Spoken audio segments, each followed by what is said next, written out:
사랑이 많으시고 자비로우신 하나님 아버지, 오늘도 우리와 함께 해주심을 참으로 감사합니다. 지난 6개월 동안 우리와 언제나 함께 하셔서 우리를 지켜주시고 늘 인도하신 하나님께 무한 감사를 드립니다. 오늘 맥주 감사주의를 맞아 주님 앞에 무릎 꿇은 모든 백성들을 긍휼히 여겨 주옵시고 오늘 한없는 축복을 더하여 주옵소서. 오늘도 성령께서 충만하게 임하셔서 말씀을 잘 받게 하시고 헌신을 결단하게 하시고 삶의 열매를 맺는 복된 시간이 되게 하옵소서. 예수님의 이름으로 기도합니다. 아멘. 네, 교회 소식 전해드리겠습니다. 오늘은 맥주 감사 주일입니다. 지난 반년 동안 지켜주신 하나님의 은혜를 생각하면서 감사함으로 예물을 준비하시기를 바랍니다. 매월 첫째 주일은 정교인 노방 전도를 하고 있습니다. 식사 후에 구역을 정해서 전도지와 전도 건빵을 나누면서 전도해 주시기를 바랍니다. 7월 암송 구절을 냉장고나 벽에 붙여주시고 수시로 읽고 암송해 주시기를 바랍니다.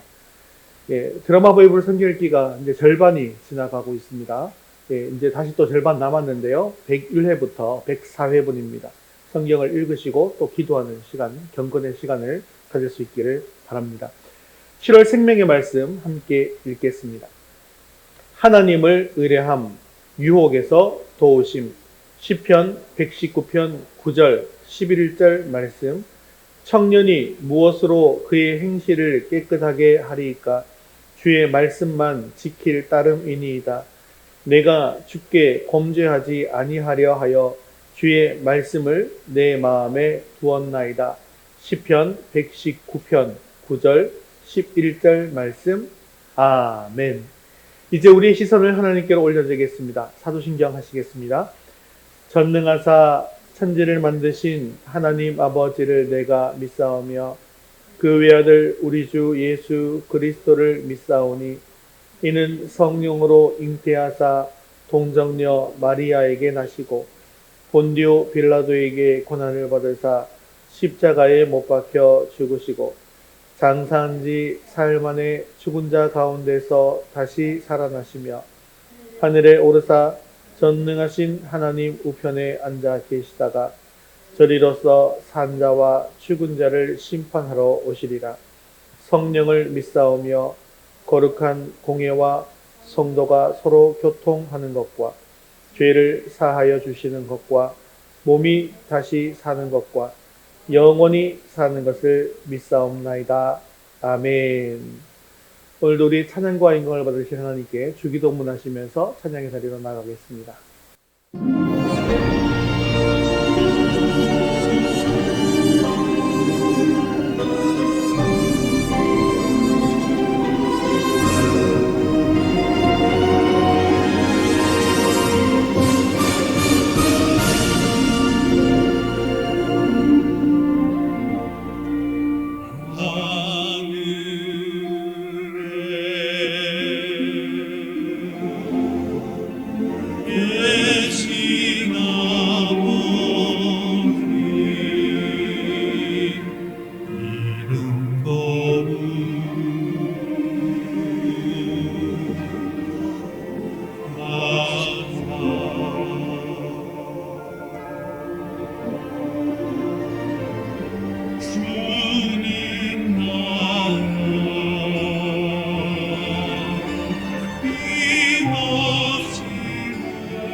내게 마시고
구세주 예수 백성들아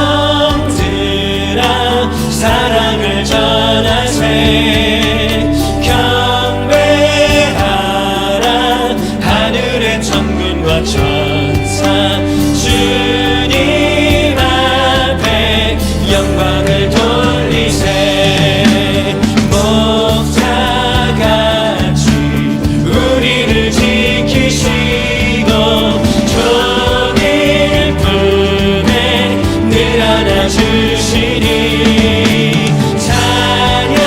찬양하라 높으신 권세를 찬양 찬양 찬양 영원히 드리세 우리의 모든 찬양을 주님께 올려드립니다. 찬양하라 복되신 구세주 예수 우리 대신 죽임을 당했네 구주 예수 영원한 구원의 소망 경배하며 겸손히 절하세 찬양하라 우리 죄 지신 예수 그의 사랑 한없이 크셔라 찬양하라 높으신 권세를 찬양 찬양 찬양 영원히 드리세 주님을 경배합니다. 찬양하라 복되신 구세주 예수 천사들아 즐겁게 찬양해 구주 예수 영원히 다스리시니 멸류관을 주 앞에 드리세 주님 구주 예수 세상을 이기시고 영광 주게 또다시 오시리 찬양하라 높으신 권세를 찬양 찬양 찬양 영원히 드리세 목자같이 우리를 지키시고 종일 품에 늘 안아주시니 찬양하라 높으신 권세를 찬양 찬양 찬양 영원히 주님을 찬양하라 우리 죄 지신 예수 그의 사랑 한없이 크셔라 찬양하라 높으신 권세를 찬양 찬양 찬양 영원히 드리니 하나님의 영광을 앞으로 찬양합니다. 주님 높이 받으시기 합당하신 주님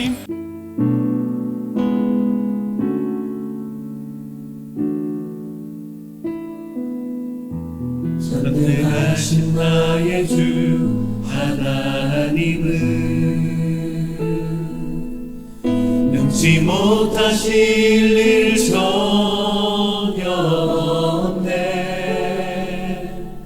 우리의 모든 간구도 우리의 모든 생각도 우리의 모든 꿈과 모든 소망도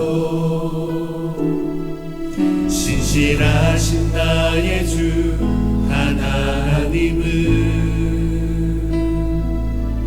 우리의 모든 괴로움 바꿀 수 있네 불가능한 일 행하시고 죽은 자를 일으키시니 그를 이길 자 아무도 없네 주의 말씀 의지하여 깊은 곳에 금을 던져 오늘 그가 놀라운 일을 이루시는 것 보라. 주의 말씀 의지하여 믿음으로 금을 던져 믿는 자에게 능치 못함 없네.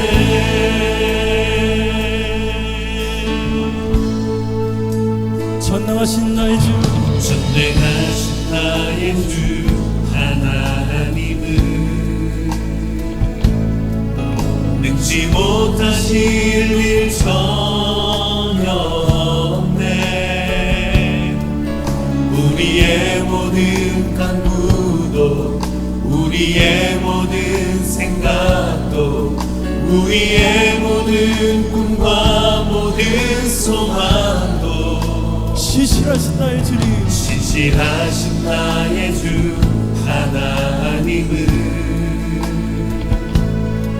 우리의 모든 괴로움 바꿀 수 있네. 불가능한 일 행하시고 죽은 자를 일으키시는 주님, 죽은 자를 일으키시는 주님, 그를 이길 자 아무도 없네. 주의 말씀 의지하여 깊은 곳에 금을 던져 오늘 그가 놀라운 일을 이루시는 것 보라. 주의 말씀 의지하여 믿음으로 금을 던져 믿는 자에게 능치 못함 없네. 주의 말씀 의지하여 주의 말씀 의지하여 깊은 곳에 금을 던져 오늘 그가 놀라운 일을 이루시는 것 보라.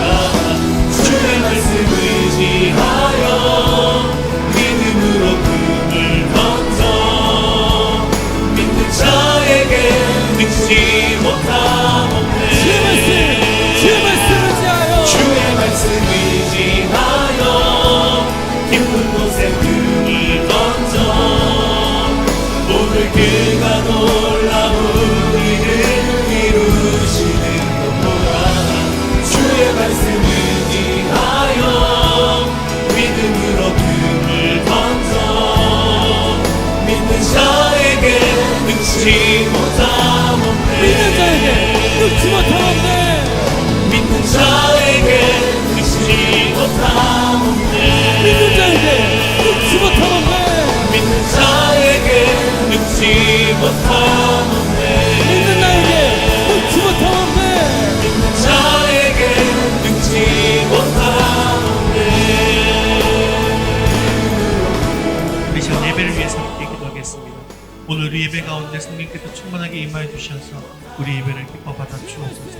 오늘도 주님의 음성을 듣게 하시고 말씀을 통하여 주님의 뜻을 이뤄갈 결단이 있게 해달라고 한 목소리로 기도하신 후에 김필임 목사님 대표로 기도하시겠습니다.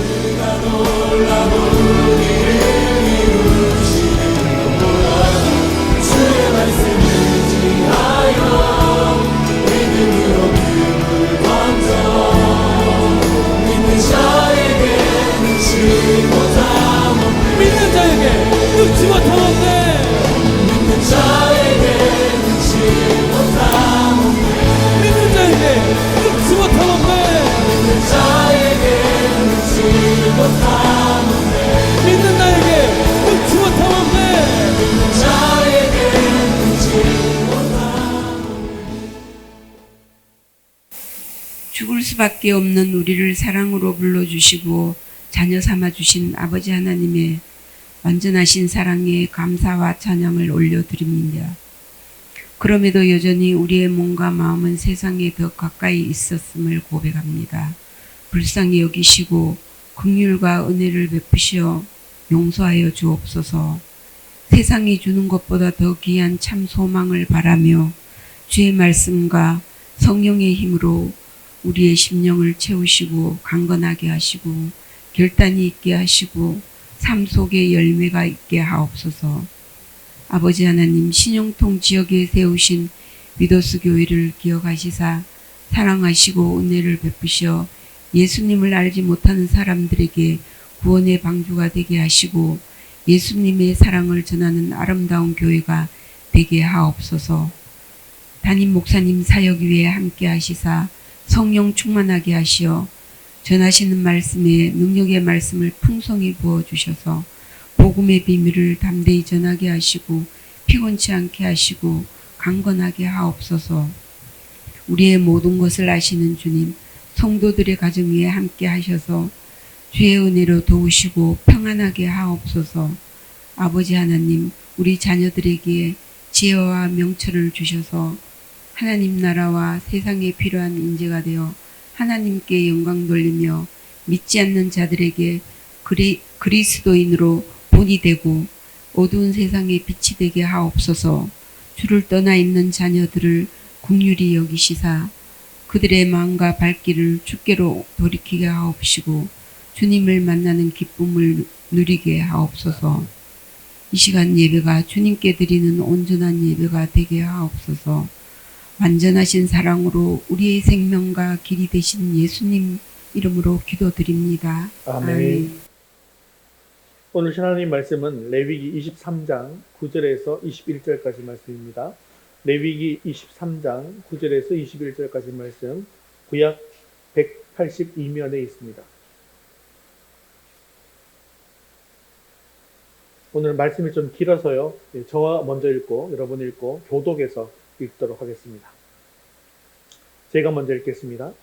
여호와께서 모세에게 말씀하여 이르시되 이스라엘 자손에게 말하여 이르다 너희는 내가 너희에게 주는 땅에 들어가서 너희의 곡물을 거둘 때에 너희의 곡물의 첫 이삭 한 단을 제사장에게로 가져갈 것이요 제사장은 너희를 위하여 그 단을 여호와 앞에 기쁘게 받으심이 되도록 흔들되 안식일 이튿날에 흔들 것이며 너희가 그 단을 흔드는 날에 1년 되고 흠없는 수량을 여호와께 번제로 드리고 그 소제로는 기름 섞은 고운 가루 10분의 2 에바를 여호와께 드려 화제로 삼아 향기로운 냄새가 되게 하고 전제로는 포도주 4분의 1 흰을 쓸 것이며 너희는 너희 하나님께 예물을 가져오는 그날까지 떡이든지 볶은 곡식이든지 생이삭이든지 먹지 말지니 이는 너희가 거주하는 각처에서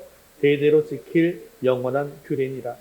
안식일 이튿날 곧 너희가 요제로 곡식단을 가져온 날로부터 세어서 7 안식일의 수요를 채우고 7 안식일 이튿날까지 합하여 50일을 계수하여 새 소제를 여호와께 드리되 너희의 처소에서 10분의 2 에바로 만든 떡 2개를 가져다가 흔들지니 이는 고운 가루에 누룩을 넣어서 구운 것이요 이는 첫 요제로 여호와께 드리는 것이며 너희는 또 이 떡과 함께 1년 된 흠없는 어린 양 7마리와 어린 수소 1마리와 순양 2마리를 드리되 이것들을 그 소제와 그 전제 제물과 함께 여호와께 드려서 번제로 삼을지니 이는 화제라 여호와께 향기로운 냄새며 또 수렴소 하나로 속죄제를 드리며 1년 된 어린 수양 2마리를 화목제물로 드릴 것이요 제사장은 그 첫 이삭의 떡과 함께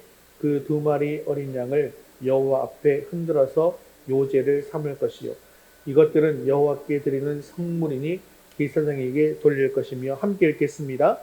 이날에 너희는 너희 중에 성회를 공포하고 어떤 노동도 하지 말지니 이는 너희가 그 거주하는 각처에서 대대로 지킬 영원한 규례니라. 아멘. 예, 오늘은 맥추감사 주일입니다. 이 맥추감사라는 절기의 유래는 구약의 77절이라고 하는 절기입니다. 오늘날 현재를 살아가는 우리가 농사를 짓는 것도 아닌데 맥추감사주의를 지키는 이유가 무엇인가 여러분 궁금할 때가 있지 않습니까? 이는 구약의 율법에 따라서 의무적으로 지켜야 하는 것이기 때문에 지키는 것은 아니고요. 구약의 맥추절이 가지고 있었던 정신과 그 의미를 계승해서 맥추절을 감사절 예배로 드리는 것입니다. 보통 구약의 맥주절이라고 할 수 있는 77절은 우리나라 달력으로 보면 5월 말에서 6월 초라고 할 수가 있습니다. 그리고 이 구약의 77절과 우리가 잘 알고 있는 신약의 오순절, 또 즉 성령 강림절은 같은 시기인 것이죠. 그래서 원래는 77절과 오순절, 맥주절, 성령 강림절, 이것은 이스라엘에서는 다 같은 날입니다. 그런데 우리나라에서는 우리 농업 상황에 맞추어서, 즉 우리 농경 달력에 맞추어서 성령 강림절과 맥주절을 다르게 구별하게 되었습니다.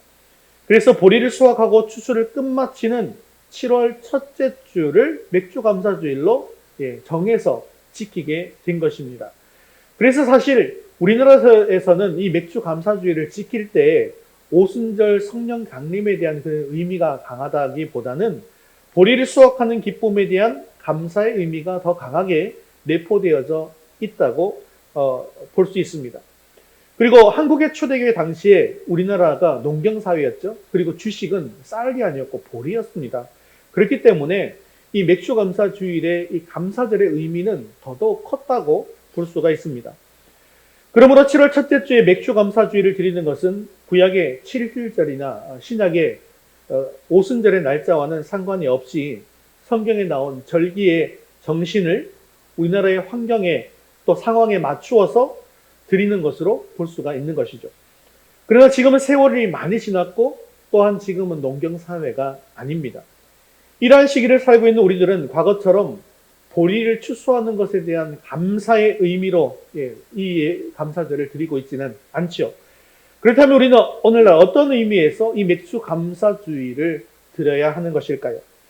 그렇다면 우리는 먼저 성경 속에 나타난 맥주절 속에 담긴 의미에 대해서 살펴볼 필요가 있습니다. 절기들은 시기적 상황과 여건에 따라서 조금씩 모습이 바뀌고 형편도 바뀔 수 있습니다. 하지만 그 속에 담긴 정신, 의미 이런 것들은 결코 바뀌는 것이 아니죠. 그렇기 때문에 우리는 21세기를 살아가는 자들로서 과거 드렸던 이 맥주절을 오늘날 어떤 의미와 정신으로 받아들여야 하는가, 또한 우리 삶에 어떻게 적용하는지에 대해서 진지하게 생각해 볼 필요가 있습니다. 오늘 본문의 말씀을 통해서 하나님께서 왜 이 맥주절을 지키라라고 하셨는지, 그리고 이 절기를 정한 원래의 의도와 뜻을 살펴보고 하나님의 뜻대로 내 삶에 적용하는 시간이 될 수 있게 되어지기를 간절히 바랍니다. 자, 맥주절은요, 구약의 두 가지 절기와 관련이 있습니다. 하나는 초실절이고 하나는 아까 말씀드렸던 77절입니다. 본래의 맥주절은 77절인데요. 그렇지만 이 77절을 지키기 위해서는 먼저 초실절을 지켜야만 했습니다. 초실절은 이 보리의 첫 수확물을 하나님께 드리면서 보리의 첫 수확을 시작하게 하신 하나님께 감사하는 절기입니다. 또한 77절은요, 초실절 이후에 7주가 지난 날에 이루어지는 절기인데요. 첫 수확 이후에 모든 보리의 수확을 다 마치고 수확을 무사히 마치게 해주신 하나님께 감사하는 절기입니다. 즉 정리하자면 초실절은 첫 수확에 대한 감사이고요. 77절은 모든 수확을 잘 마치게 해주신 것에 대한 감사를 드리는 절기인 것이죠. 그래서 오늘 말씀을 통해서 이 초실절과 77절에 담겨있는 그 속의 의미를 잘 살펴보므로 맥주감사주일의 현대적 의미를 발견할 수 있게 되어지기를 바랍니다. 우리 첫 번째 같이 읽겠습니다. 하나님 우선신앙을 가집시다. 자, 먼저 초실절에 대해서 살펴보겠는데요. 9절과 10절 말씀도 계속해서 읽겠습니다.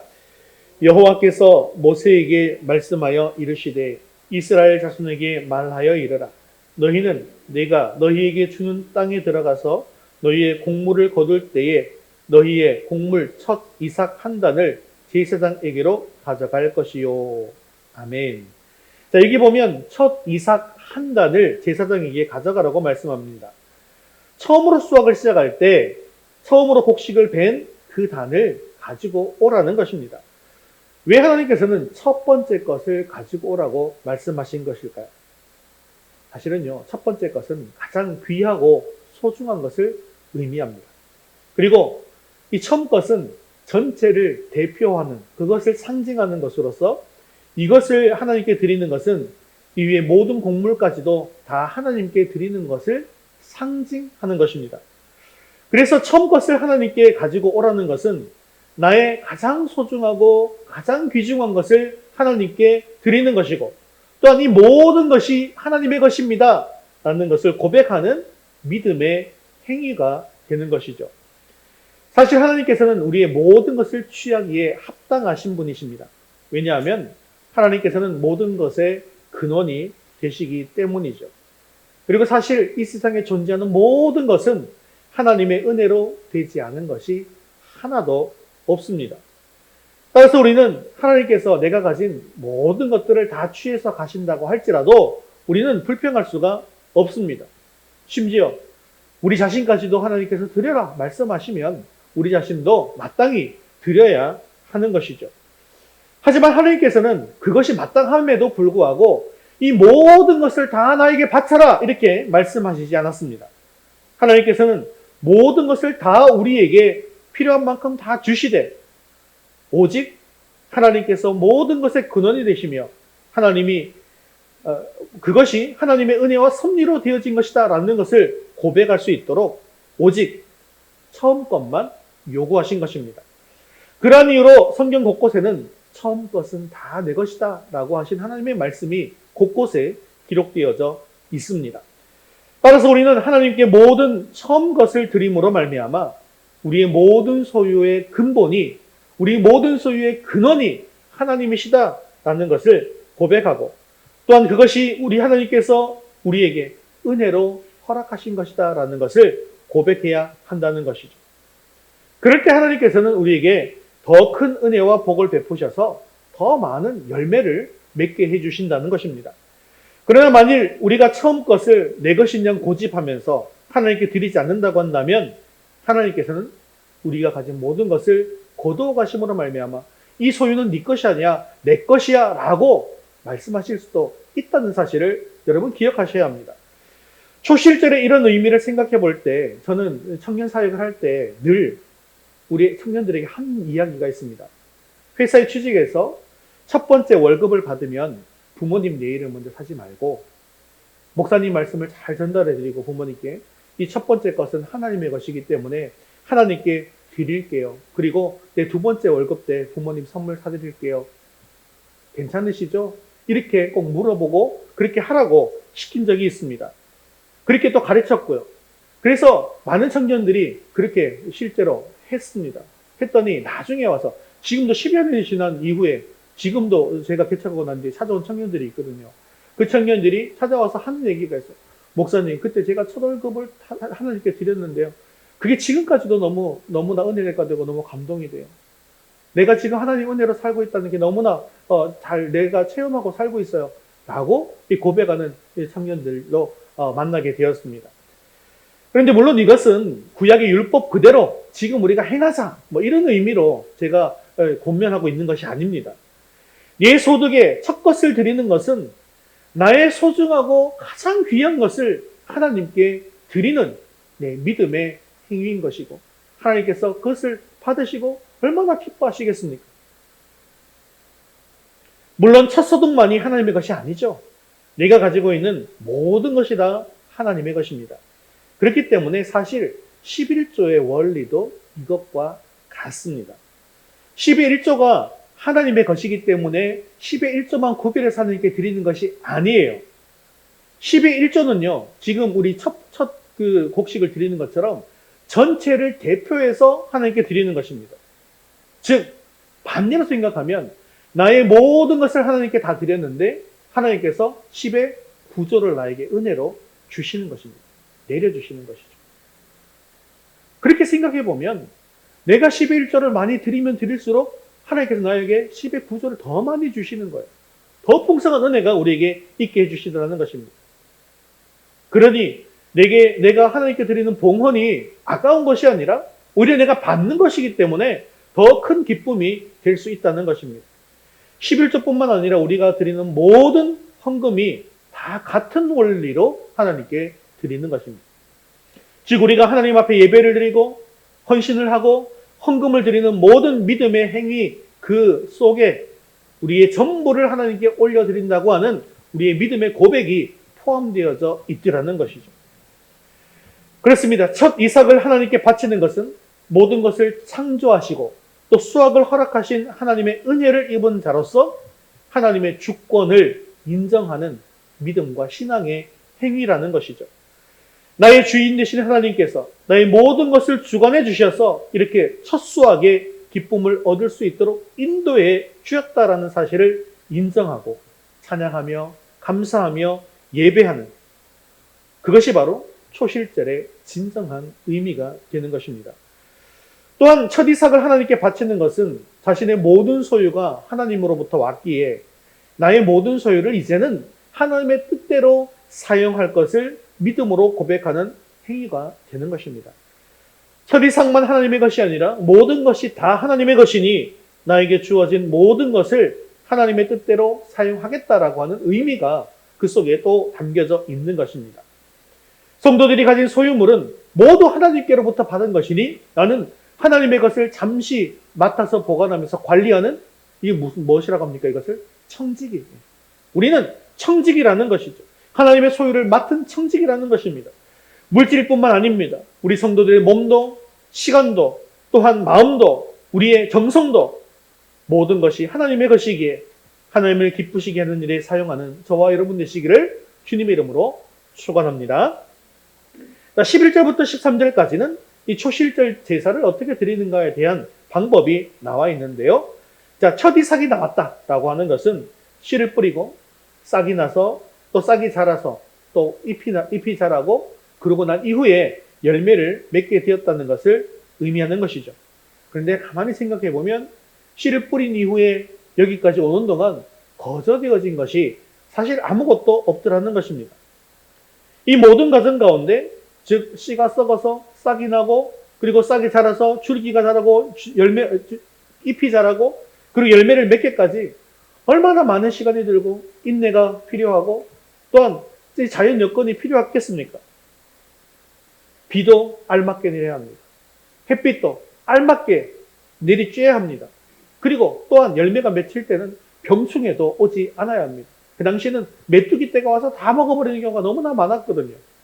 결국 농사를 무사히 마치고 추수를 끝내기 위해서는 날씨, 환경을 비롯한 모든 상황들을 주관하시는 하나님의 은혜가 반드시 필요하더라는 것입니다. 그래야만 이 모든 수확이 안전하게 할 수 있도록 할 수 있다는 것이죠. 그리고 마침내 열매를 맺어서 이제 첫 수확을 가능하게 해 주신 것입니다. 그래서 하나님은 첫 수확의 이삭을 가져오면서 하나님 앞에 감사의 제사를 드리라고 말씀하시는 것입니다. 그리고 첫 수확을 가능케 하신 하나님께서 나중에 마지막 추수까지 책임져 주신다는 사실을 믿고 감사하게 되는 것입니다. 우리 14절 말씀 같이 한번 읽어볼까요? 너희는 너희 하나님께 예물을 가져오는 그날까지 떡이든지 볶은 곡식이든지 생이삭이든지 먹지 말지니 이는 너희가 거주하는 각처에서 대대로 지킬 영원한 규례니라.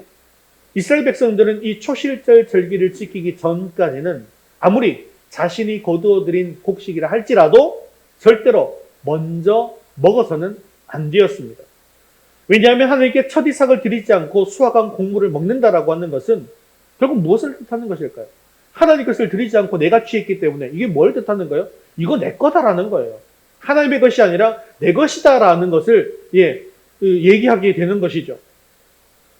그렇기 때문에 만물에 대한 하나님의 주권과 곡물을 허락하신 하나님의 은혜를 무시하는 행위가 되기 때문입니다. 여기서 우리는 아주 중요한 영적인 원리와 교훈을 발견할 수 있게 되어집니다. 이것은요, 우리 삶에 있어서 우선순위의 문제라는 것이죠. 첫 수확이 가능할 수 있도록 지금까지 모든 것을 주관해 주신 하나님의 은혜에 우선적으로 가장 먼저 하나님께 감사하라는 것입니다. 우리가 밥을 먹을 때도 감사 기도를 하고 먹잖아요. 사실은 이 돈도 우리가 벌었고 밥 지은 것도 우리가 지었고 그래서 우리가 먹는 건데 왜 감사 기도를 해야 되는가 라고 생각할 수 있지 않습니까? 그런데 그것이 아니지 않습니까? 이 모든 것들을 하나님께서 주신 그것이 누구의 은혜라는 거예요? 하나님의 은혜라는 거예요. 그래서 하나님께 감사 기도를 하는 것이죠.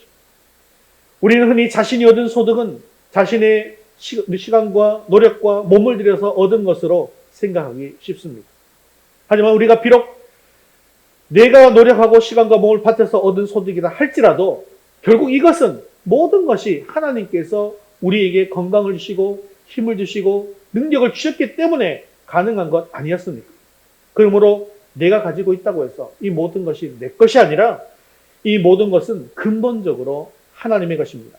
그러므로 우리가 우리의 소득 중에서 하나님께 드릴 예물을 먼저 구별하여 드림으로 우리의 소득에 대한 하나님의 주권을 인정하는 것이 아주 마땅한 것이죠.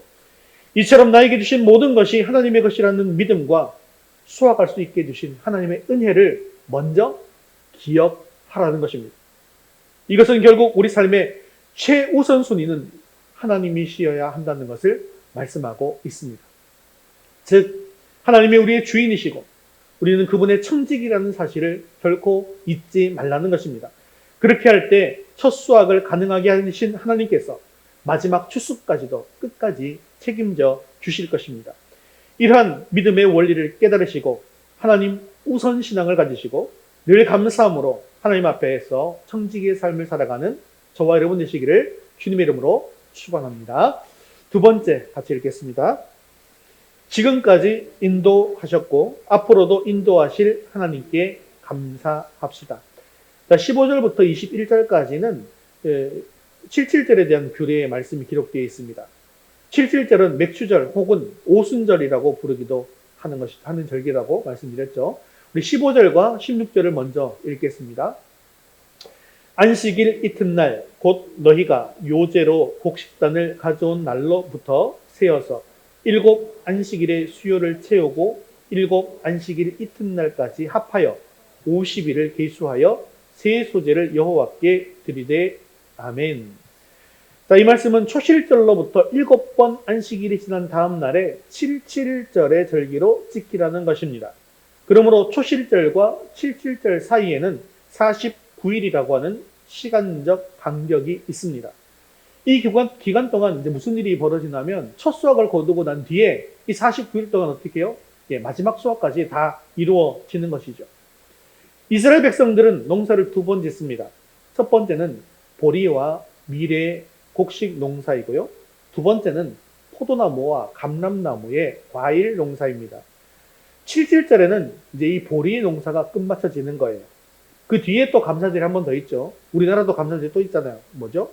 추수감사절. 그것처럼 이스라엘은 수장절이라는 절기가 또 있습니다. 그것이 우리의 지금 추수감사절과 같은 절기인데요.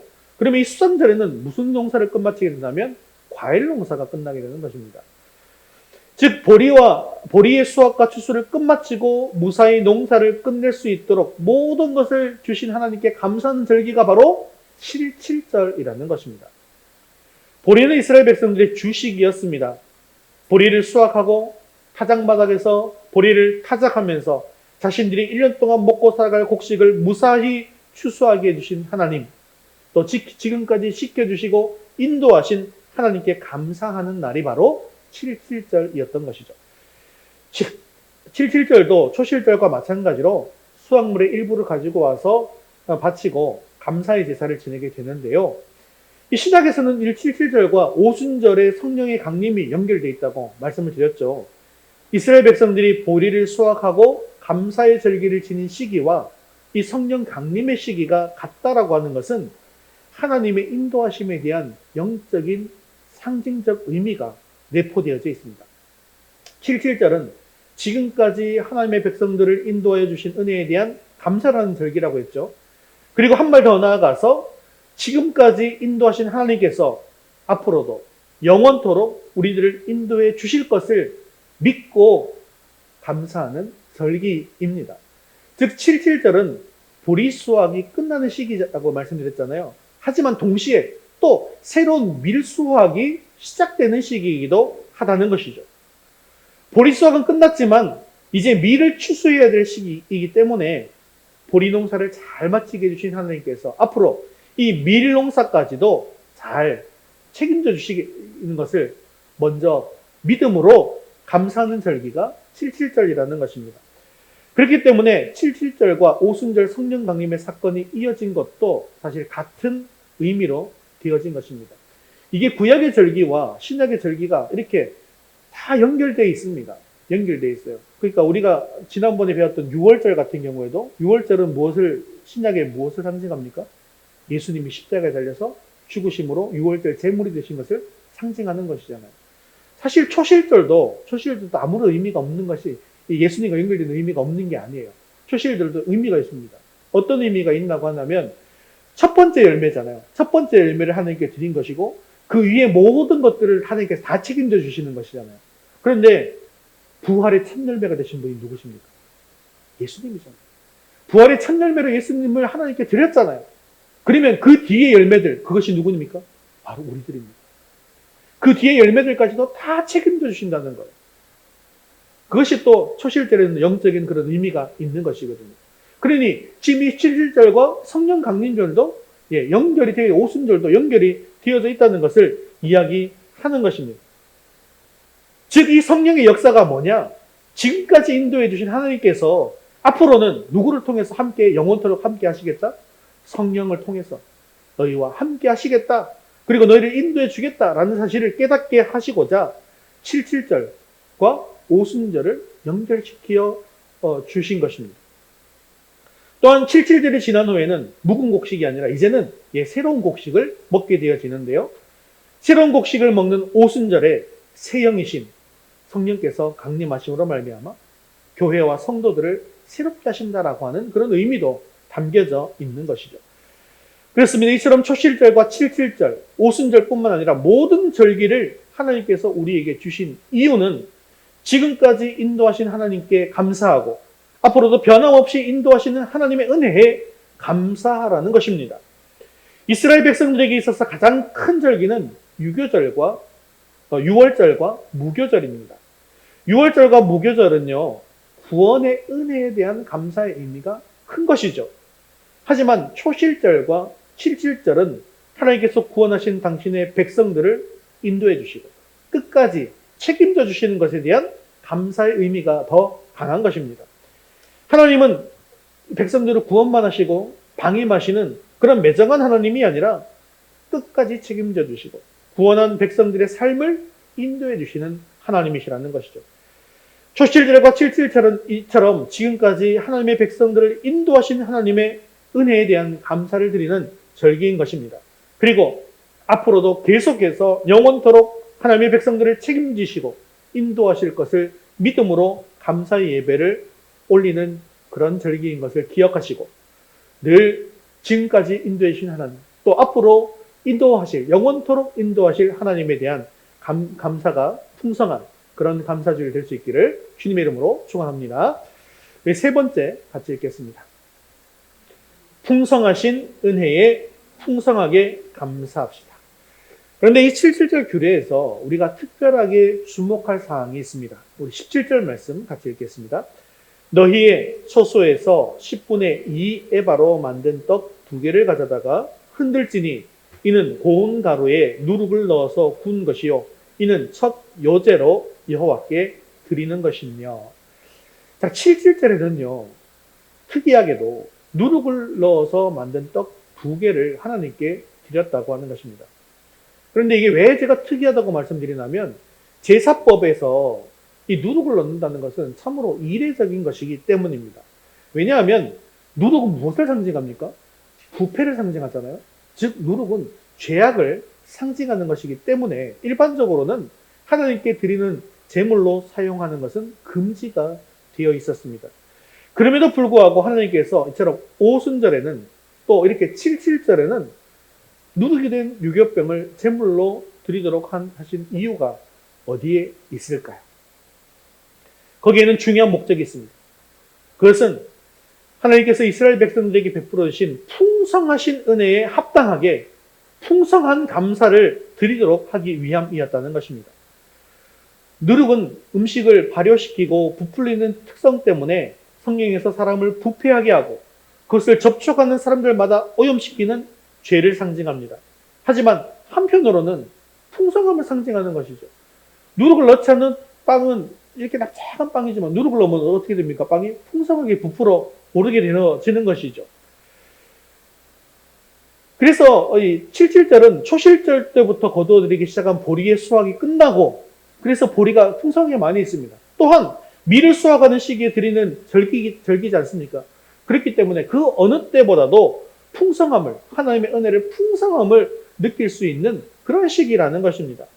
그래서 하나님께서는 이스라엘 백성들로 하여금 그런 풍성한 은혜에 더욱더 풍성한 감사를 드릴 수 있도록 하기 위해서 예외적으로 누룩 넣은 떡을 제물로 바치도록 요구하신 것입니다.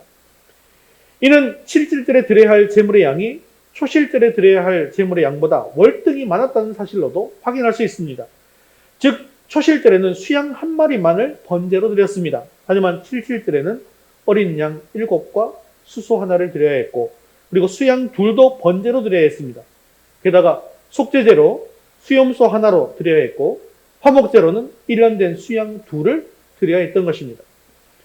이스라엘 하나님께서는 당신의 백성들에게 주신 은혜에 합당한 감사를 요구하십니다.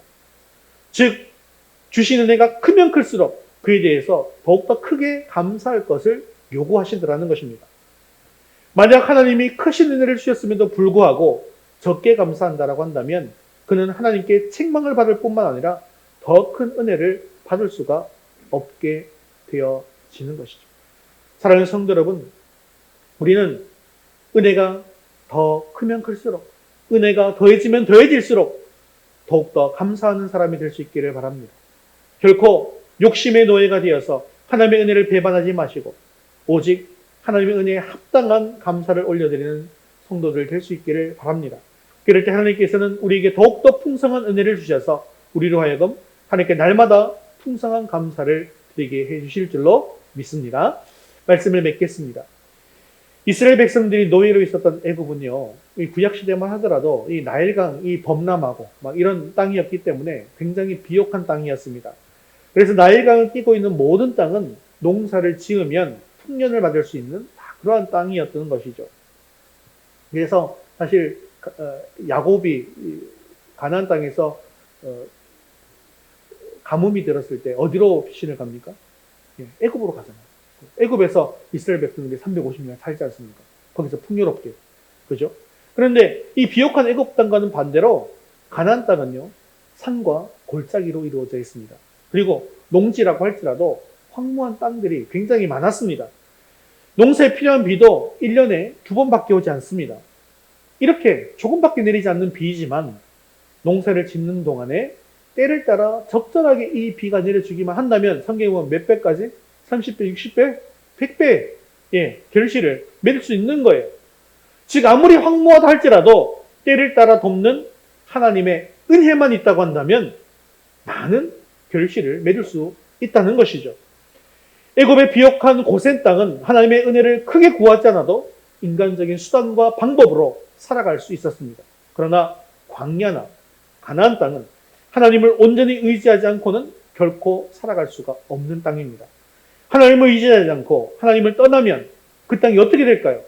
레위기 26장 19절에서 20절에 보면 이 땅이 이렇게 뺏기게 된다고 이야기하고 있습니다.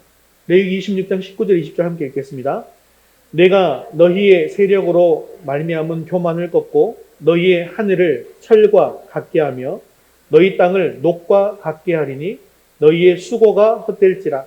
땅은 그 산물을 내지 아니하고 땅의 나무는 그 열매를 맺지 아니하리라. 그렇습니다. 하나님을 떠나게 되면 어떻게 된다고요? 하늘이 철과 같이 된답니다. 땅이 녹과 같이 변하는 곳이 바로 가나안 땅이라는 거예요. 하나님을 거역하면 비는커녕 이슬조차 없는 곳이 바로 가나안 땅입니다. 그렇기 때문에 가나안 땅은 그때그때 즉각적으로 하나님의 은혜를 깨달아야 살 수 있는 곳이라는 거죠. 그들이 애굽에서는 비옥한 땅을 의지하며 살았지만 이제 가나안 땅에서는 오직 하나님만을 의지하고 살아야 합니다. 하나님께서 기름진 애굽 땅을 떠나서 척박한 가나안 땅으로 인도하신 이유가 바로 여기에 있습니다. 하나님을 잘 의지하면 애굽보다 훨씬 더 풍성하게 살아갈 수 있지만 그렇지 않으면 말할 수 없는 고통을 당하면서 어렵게 살 수밖에 없습니다. 그래서 가나안 땅은 약속의 땅이죠. 하지만 동시에 하나님의 은혜가 있는 땅이라는 것입니다. 하나님께서 첫 이삭을 드리는 초실절과 칠칠절의 규례를 주신 이유는 구원의 은혜를 베풀어 주신 하나님께서 우리의 구원 이후의 삶 가운데서도 계속 은혜를 베풀어 주신다는 사실을 깨닫게 하시기 위함입니다. 그러므로 우리는 구원의 은혜뿐만 아니라 늘 우리에게 은혜를 베풀어 주셔서 하루하루를 살아가게 하시는 하나님께 언제나 감사하며 찬양하는 삶을 살아야 합니다. 절기 때만 혹은 특별한 때만 감사하지 마시고 매일의 삶 속에서 나에게 이러한 은혜를 베푸신 하나님께 감사와 찬양을 올려드리는 삶을 살 수 있기를 바랍니다. 매일매일의 삶이 지극히 평범한 삶처럼 느껴지지만 이 평범한 삶 속에 하나님의 은혜가 있습니다. 그리고 이 삶 속에 언제나 하나님께서 우리와 함께하고 계십니다. 나를 구원하신 하나님이 내 삶을 주관하고 인도하고 계십니다. 또한 지금까지 나를 인도하시고 붙잡아 주신 하나님이 과거뿐만 아니라 현재와 미래에도 내 삶을 인도하시고 붙잡아 주실 것입니다. 사랑하는 성도 여러분, 오늘 맥주 감사주의를 맞아서 초실절과 칠칠절을 지키는 가장 중요한 의의가 바로 하나님을 만물의 근원과 주권자로 인정하고 그에게 모든 우선권을 드리는 것임을 다시 한번 되새기고 기억하시면서 우리의 모든 삶에서 우선권을 하나님께 돌려드림으로 영적인 초실절과 칠칠절을 지키시기를 바랍니다. 또한 하나님께서 베풀어 주시는 풍성한 은혜를 받아서 또한 풍성한 감사를 드릴 수 있는 저와 여러분 되시기를 주님의 이름으로 축원합니다. 다 같이 자리에서 일어나셔서 헌신송 에베네셀 하나님 함께 찬양 드리실 텐데요. 이 찬양의 가사가 오늘 우리가 들었던 말씀의 내용과 아주 동일한 그런 가사인데요. 가사를 잘 기억하시면서 하나님께 감사의 찬양을 드리겠습니다.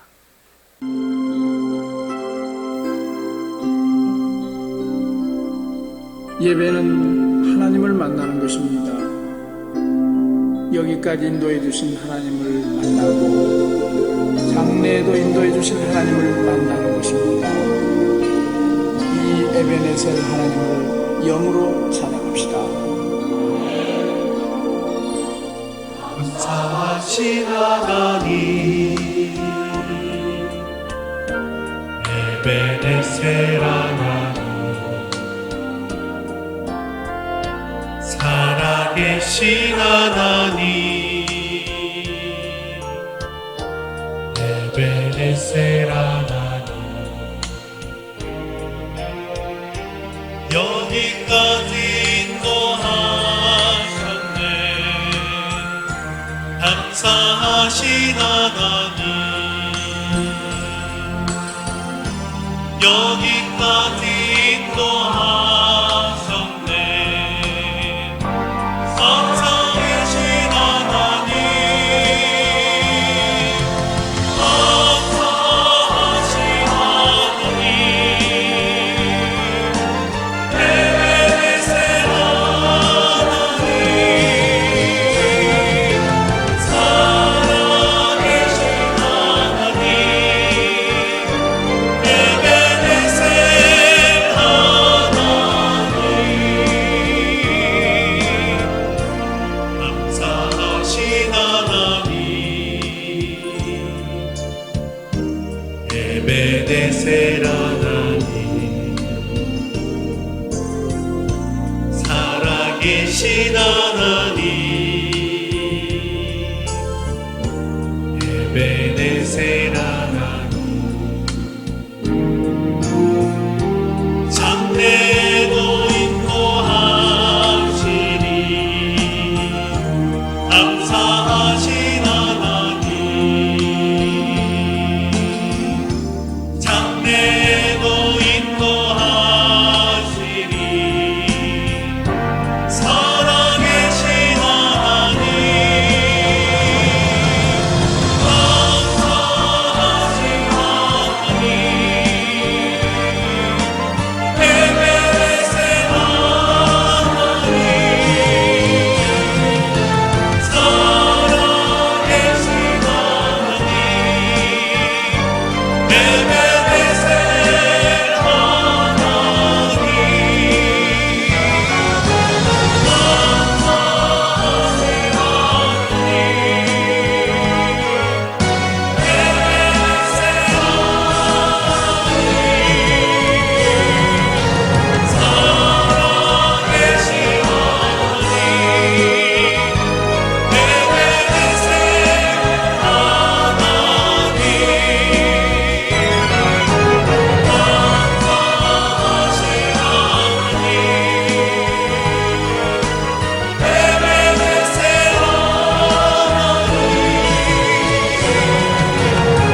말씀과 함께 기도하겠습니다.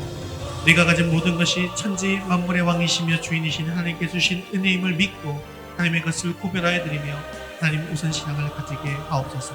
지금까지 여기까지 인도하신 하나님께서 앞으로 계속해서 우리를 책임지시고 인도하실 것을 믿음으로 늘 감사하게 하옵소서. 하나님께서 풍성한 은혜를 주셨사오니 우리도 하나님께 풍성한 감사를 드림으로 더 큰 은혜를 누리게 해달라고 우리 말씀 묵들과 함께 기도하겠습니다.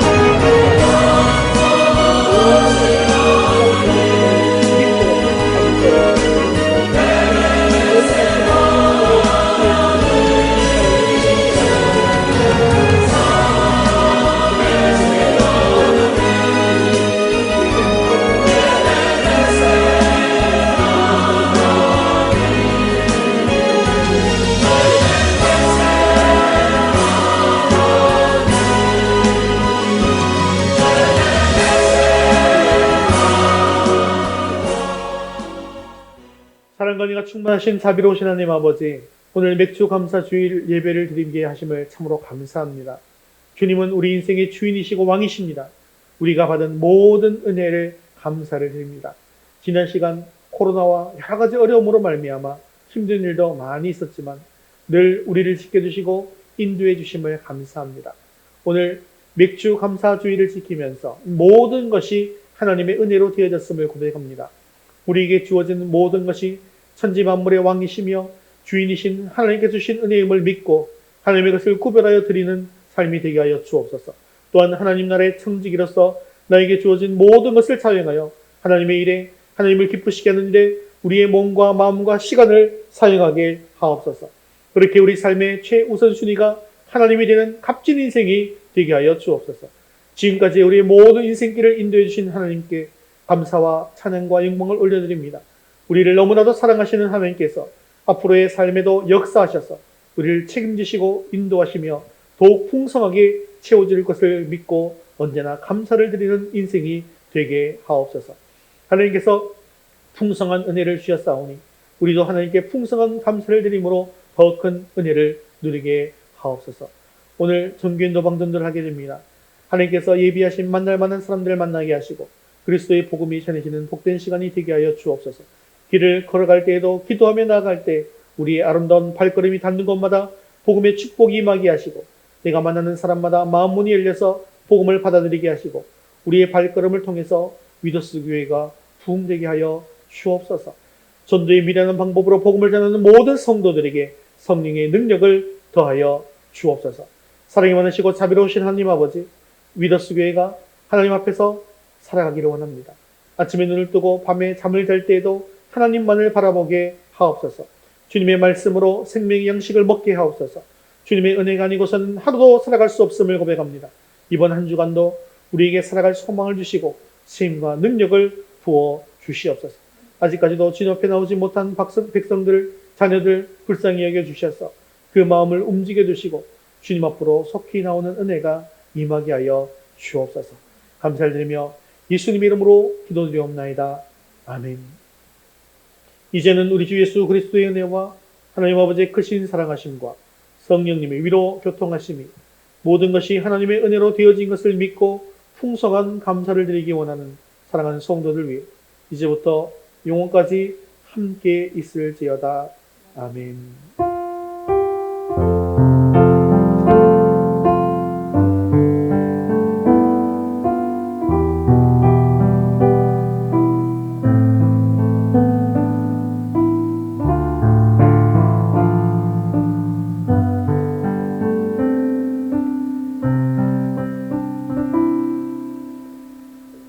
미추럴 파송 찬양 물이 바다 덮은 것지 함께 찬양드리겠습니다.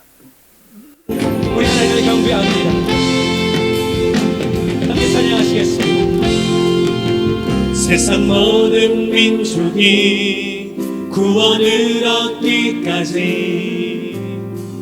쉬지 않으시는 하나님, 주의 심장 가지고 우리 이제 일어나 주 따르게 하소서. 세상 모든 육체가 주의 영광 보도록 우릴 부르시는 하나님, 주의 손과 발 되어 세상을 치유하며 주 섬기게 하소서. 우리 바다 높은 같이 우리 바다 덮은 같이 여호와의 영광을 인정하는 것이 온 세상 가득하리라. 우리 바다 덮은 같이, 우리 바다 덮은 같이, 우리 바다 덮은 같이 보리라. 그날에 주의 영광 가득한 세상, 우리는 듣게 되리. 온 세상 가득한 승리의 함성. 우리 하나님 영광을 노래합니다. 우리 바다 덮은 같이